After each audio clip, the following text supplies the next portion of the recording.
good, and I'm thankful. Now, for the last several weeks, actually for the whole summer, I've been preaching about things that interfere with our relationship with God, that get in the way. And we talked about going on vacation, but yes, you need to rest, but you need to take God with you.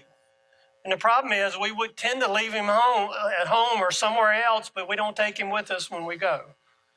And we need a Sabbath where we really bring a day where we don't really do anything unless the ox is in the ditch, okay? But some of us live with the ox in the ditch all the time, and that's not God's best. But so much of what happens in our lives, if we're not aware of them, we tend to let them get in the way of our relationship with God, with our wives and our families and our friends, and which are important. And I'll tell you, if you want a life that's going to go to hell in a handbasket, neglect God and neglect your wife or a husband. As a male, I tend to talk to other males about this, because so often we take those relationships for granted. And again, I talk about marriages. Marriages die from neglect.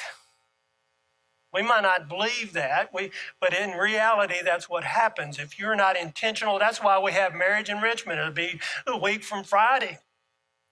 It's important. And when you come to those marriage enrichments, the whole point of that is to make you aware that you need to be intentional about what you talk about and what you do, and invest in those in your marriage. It's the same thing about your kids and your family and your friends. But your relationship with your God and your wife are the two most important, or your husband. I'm telling you, and then neglect those, there's a good chance you're going to have a fall.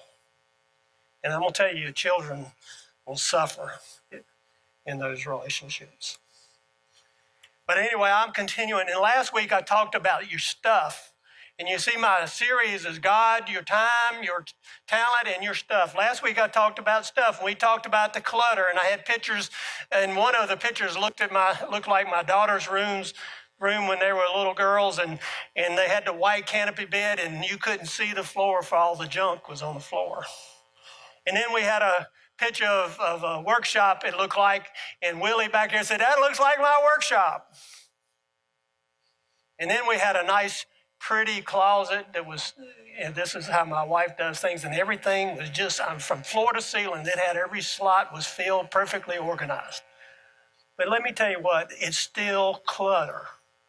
It's organized clutter, but it's still clutter. And those kind of things rob you of your relationship with God if you don't keep it in the right perspective. We do not want to worship our stuff, the created thing. We want to worship God himself. And we got to make sure we're not letting our stuff get in the way of that. But so many of us do. But today, after spending a week with Belizeans,